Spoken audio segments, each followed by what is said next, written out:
Since hindi naman po niya sinasagot, I will just continue with my line of questioning para lang po may pasok sa record po. Alam naman po natin lahat na kayo po ay naging alkalde ng Davao. Of course, nung time na yon, meron din po kayong item for confidential fund under the office of the mayor. Tama po ba? Committee to defend the OVP 2025 budget proposal by question and answer, and I will leave it to the House of Representatives to decide on the budget.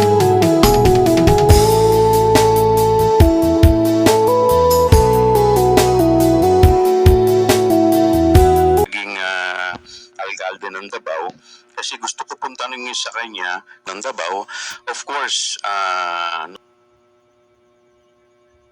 illegal, irregular, or improper disbursement of expenditure. At nag-issue po kayo ng notice of disallowance. At ito po ang definition ng notice of disallowance. Tama po, Your Honor. I rest my case, Madam Chair. Madam Vice President, do you wish to comment? Yes, ma'am. With regard to the proposed bill on the impact assessment, I hope that it will be included that of ACT teachers party list. I heard her during the DSWD budget hearing na nagpapasalamat siya sa ayuda na binigay sa kanila ng DSWD. Sana naman masali din yon sa investigation kung saan napupunta yung pamimigay nila ng ayuda, because Representative Castro has a record in the MTF-LCAC as a supporter of the CPP, MPA, and the F.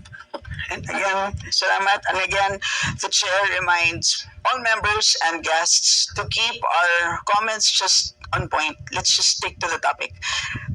Our next to Madam interpret. Chair, can I? Oh yes, please proceed. Madam Chair, sisiguraduhin po natin na doon po sa ating ipopropose sa bill and impact evaluation, lahat po ay covered nito, confidential man o anumang pondo ng gobyerno ay dapat subjected to impact evaluation, dahil tulad po ng sinabi sa briefing ng DBCC, inamin mismo po ng ating NEDA Secretary na talagang maraming pondo ng gobyerno ang nasasayang dahil wala tayong ginagawang impact evaluation para malaman kung saan ba talaga tamang ilagay ang ating mga pondo.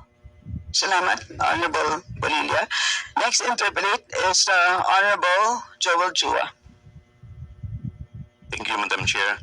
Actually, Madam Chair, halos lahat ng itatanong ko, naitanong na eh. But anyway, yung mga konti na lang po akong itatanong dito, sana po masagot po ng ating Vice President. Madam Vice President, pwede ko pong, di po ba naging mayor po kayo ng Davao for 6 years, tama po ba? Madam Chair, I will forgo the opportunity to defend the OVP 2025 budget proposal by question and answer, and I will leave it to the House of Representatives to decide on the budget proposal. Madam Chair, may I request a 1-minute restroom break? Yes, briefing suspended. Dear resume. Next to interpret is the Honorable Joel Chua. Thank you, Madam Chair. Madam Chair, ulitin ko po yung aking tanong sa ating kagalang-galang na Vice President. Pwede ko po bang malaman kung gaano po kayo katagal naging mayor ng Davao? Madam Chair, I will forgo the opportunity to defend the OVP 2025 budget proposal by question and answer. I will leave it to the House of Representatives to decide on the proposal. Honorable Chua, proceed please. Thank you, Madam Chair. Since hindi naman po niya sinasagot, I will just continue with my line of questioning para lang po may pasok sa record po. Alam naman po natin lahat na kayo po ay naging alkalde ng Davao. Of course, nung time na yon, meron din po kayong item for confidential fund under the office of the mayor. Tama po ba? Point of order, Madam Chair. Yes, Honorable Gloria. What we are discussing is the OVP budget, not a budget of the local government of Davao of many years ago. And while I have the microphone, I just want to make a manifestation that, Your Honor, you said that allocation includes utilization. If that were the case, everybody would be examining everybody's 2023, 2022, 2021 budget. And Madam Chair, I have been attending so many budget hearings. Nobody ever discusses something earlier than 2024. Madam Chair, if I may, Madam Chair, I will not touch naman the confidential budget of the city of Davao. Yes, I was about to say that. Yes, yes, your point of order is well taken, ma'am. We will not discuss the budget of... Yes, I will not, hindi ko po tatanungin po yun.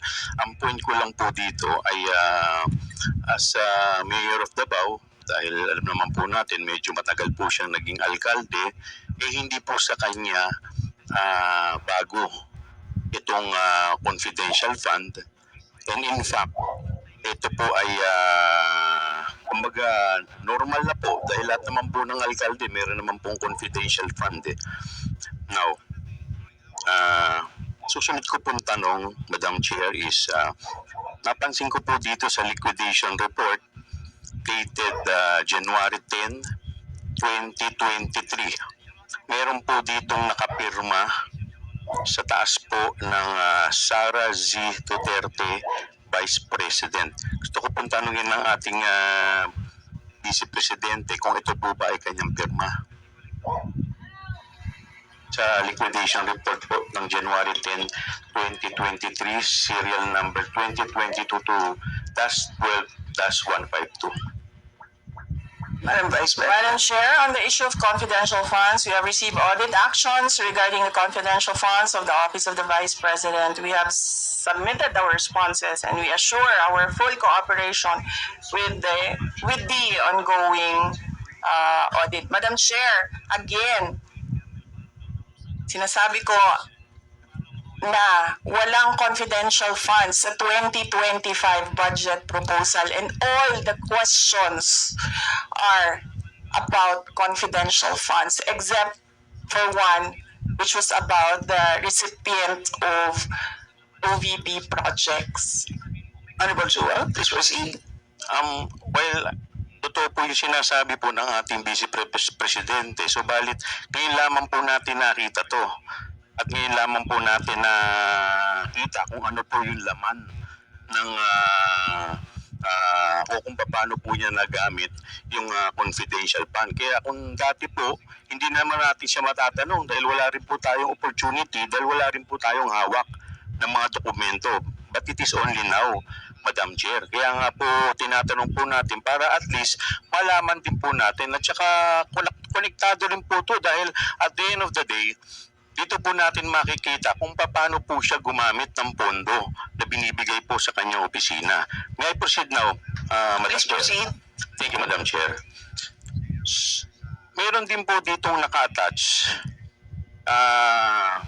dated January 10, 2022 certification.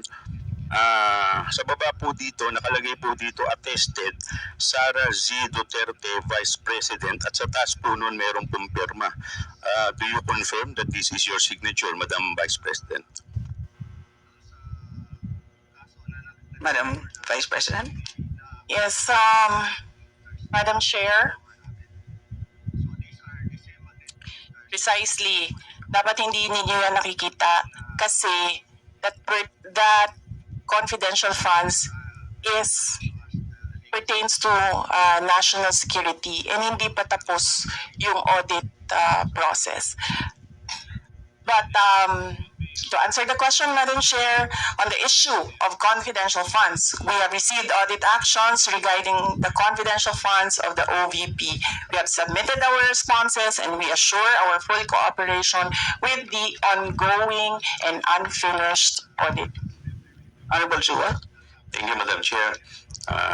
Since hindi naman po niya sinasagot yung ating katanungan, I will just proceed. Meron din pong nakatouch dito na accomplishment report.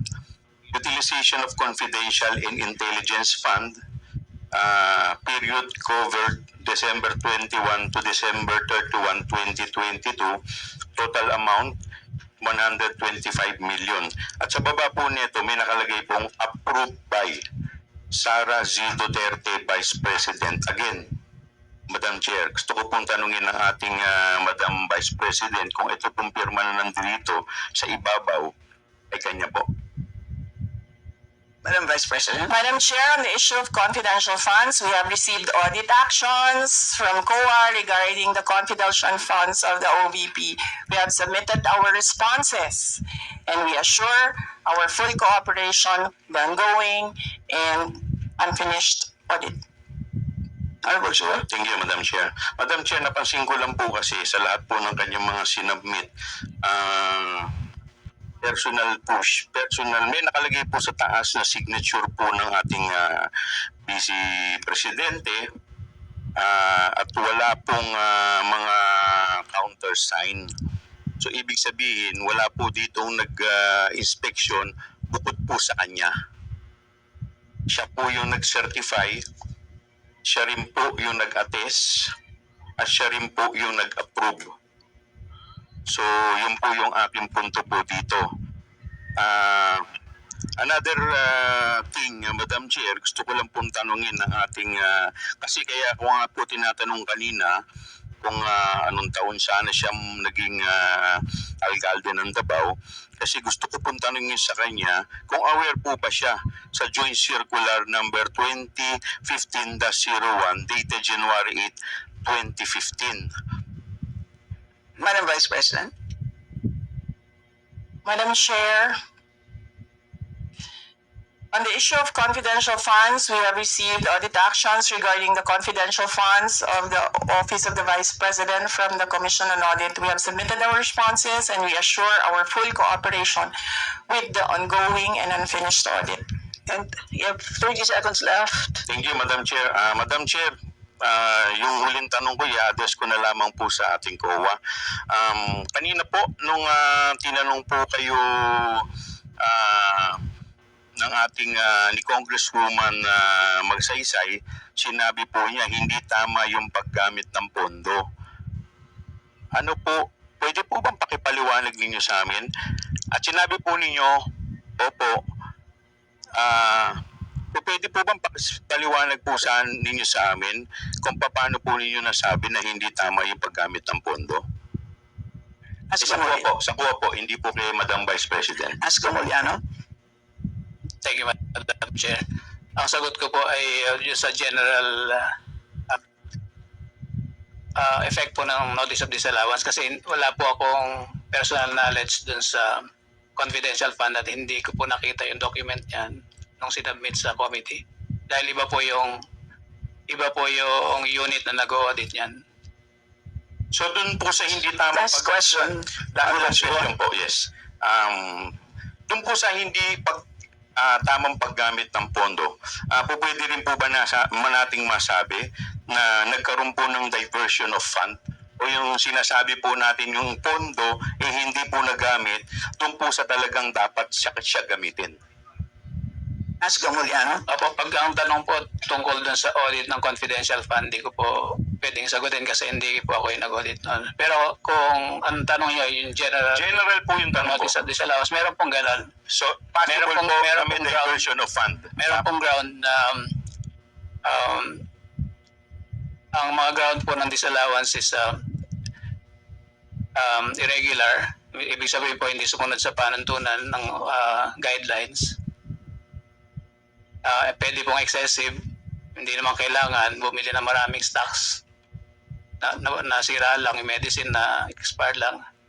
Pwede pong unconscionable, ibig sabihin masyadong shocking na dun sa senses. Parang kung ang laptop mo is 50,000, bumili ka ng laptop na 500,000, baka naman unconscionable na po yun. Ang Extravagant. tanong ko lang po kung So, yes, that's last question. so yung tanong ko lang po kung possible po na meron diversion of Meron pong under yes or no lang po. the revised penal code po, merong technical malversation.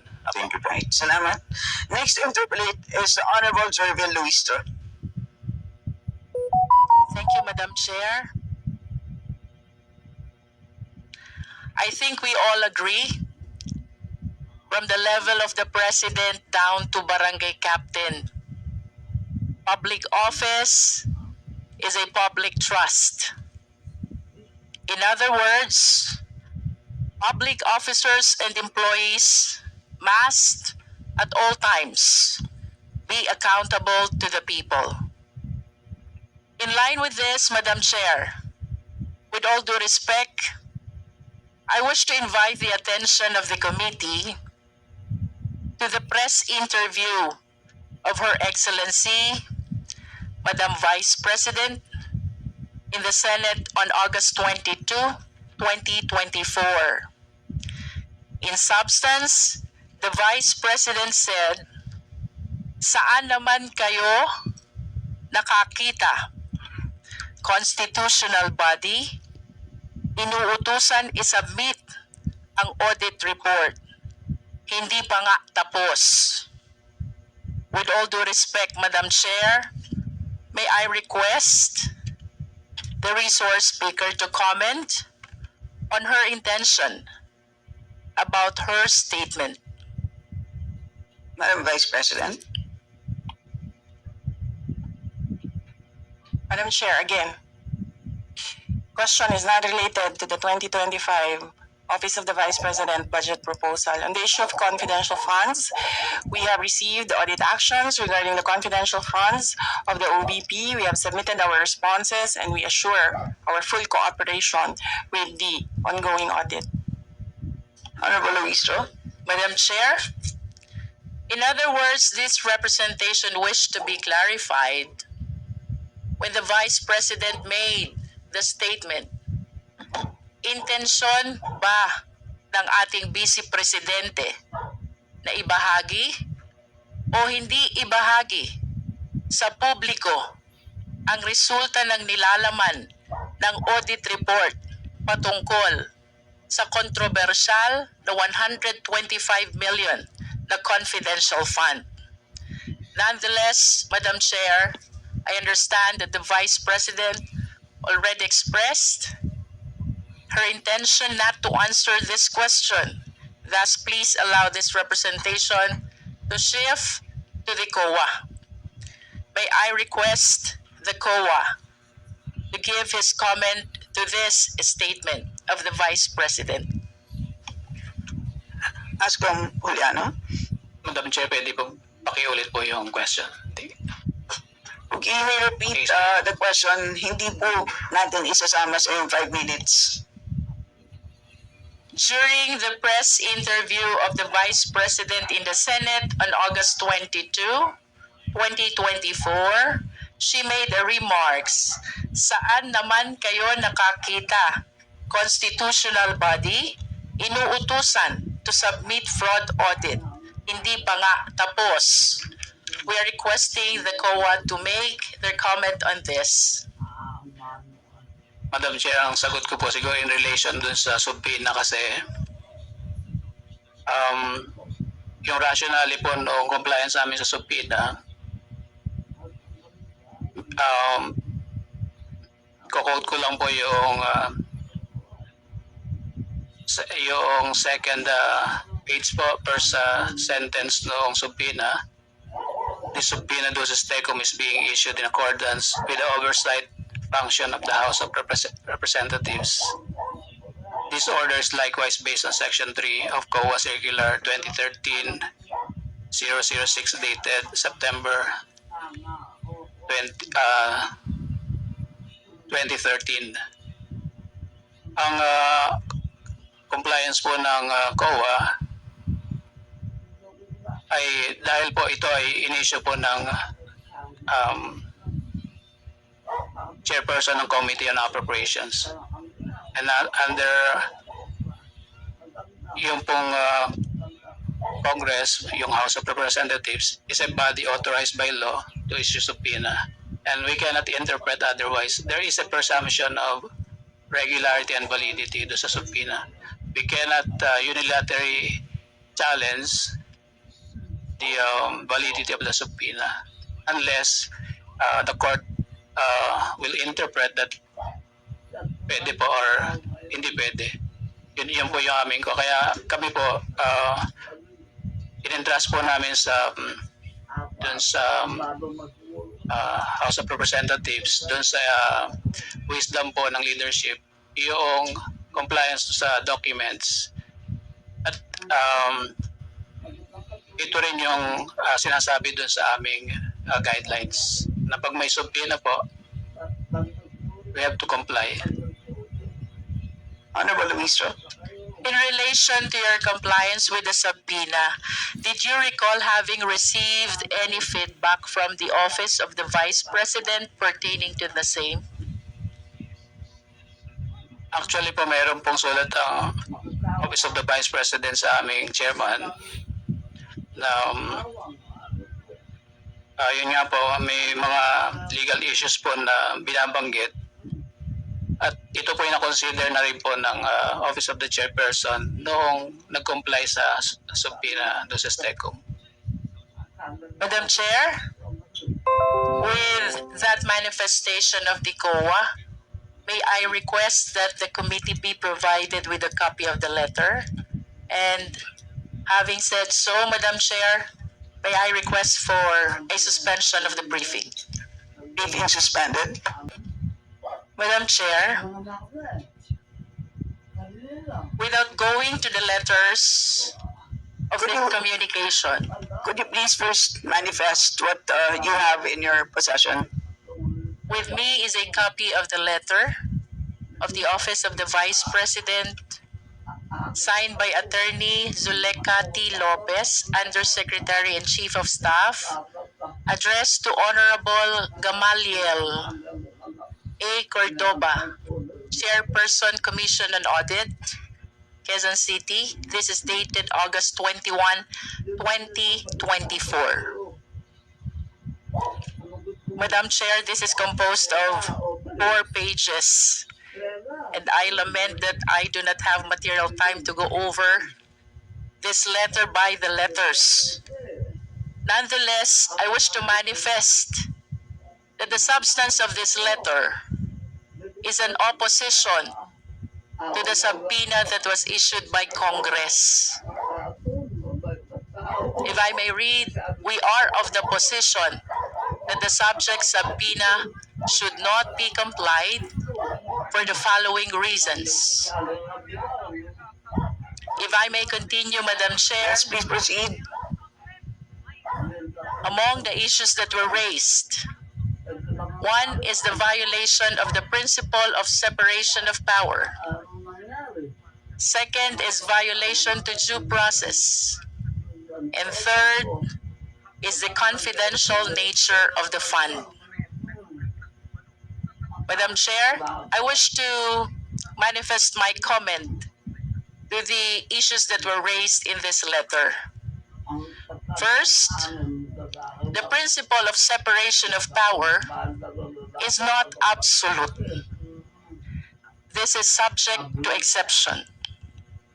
As a matter of fact, we call it the system of check and balances. And that is the very reason why the Congress has the oversight power, and that is to make sure that the laws enacted, including the appropriation laws, and to be specific, the GAA 2022, the source of the confidential fund, is properly implemented. If I may share, one of the landmark cases about oversight power is the Abacada Guro party list. There are 3 consequences of oversight power. One is congressional scrutiny. 2 is congressional investigation. And 3 is legislative supervision. With all due respect, by congressional scrutiny, without necessarily conducting an inquiry in aid of legislation, the Congress may request information and report from other branches of the government. Similarly, it can recommend and pass resolution for consideration of the agency involved. Madam Chair, with respect to the violation of due process, I humbly believe that we are all witnesses in today's hearing. We are in fact catering the right to due process. A number of the esteemed members of the House propounded questions already, but our Vice President maintained his position not to address the question concerning confidential fund. But speaking about due process, I humbly submit that notice was given. This is a budget briefing, and ample opportunity to explain was even accorded. It is my humble submission, Madam Chair, that contrary to the letter, we did not violate due process. As a matter of fact, we catered due process. Finally, Madam Chair, they raised the confidential nature of the fund. Ito po'y tanong na nais kong iwanan sa mga kapwa natin Pilipino. Granting that the nature of the fund is confidential and recognizing Memorandum Circular Number 15, 2023, relating to the privileged communication. Ang tanong po, Madam Chair, when there is notice of disallowance na nagsasabing ang 72 million out of 125 million na confidential fund ay hindi nagamit ng naaayon sa Joint Circular Number 15-01. And as a matter of fact, ipinababalik ng COA sa pamahalaan. Ang tanong, confidential fund pa po ba ang tawag dito? Privileged communication pa din po ba ang saklaw nito? Oo po, at tatahimik na lang po ba ang Kongreso? I wish to share the case of Chavez versus Public Estates Authority. Kindly wrap up. This is the right of the people to information on matters of public concern. There is no argument ang pera ng gobyerno ay pera ng taong bayan. Unless the citizens have proper information, we cannot fulfill the constitutional mandate that public office is a public trust. I submit, Madam Chair. Madam Vice President, do you care to comment? Yes, Madam Chair, since nasabi kami, ang gist lang na nakuha ko na nasabi kanina ni Representative Luis Ro, yes, is that wala siyang time na isa-isahin per letter yung letter namin sa Commission on Audit on why the requested documents should not be released to Congress. Pero nakahanda na yung mga sagot niya sa lahat ng arguments namin sa national security, sa due process, and sa separation of powers. Is this part ba of what you said earlier, Representative Kiko, that let's stick to the plan? Yun yung narinig ko sa iyo kanina na hindi mo in-accommodate yung point of order na question.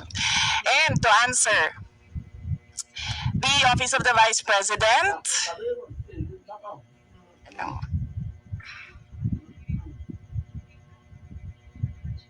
the issue of confidential funds, we have received audit actions regarding confidential funds of the OVP. We have submitted our responses and we assure our full cooperation with the ongoing and unfinished audit. We are cooperating and answering all the questions in the proper venue that is inside the Commission on Audit, not in the budget hearing for the 2025 proposal of the OVP budget. Thank you. Thank you.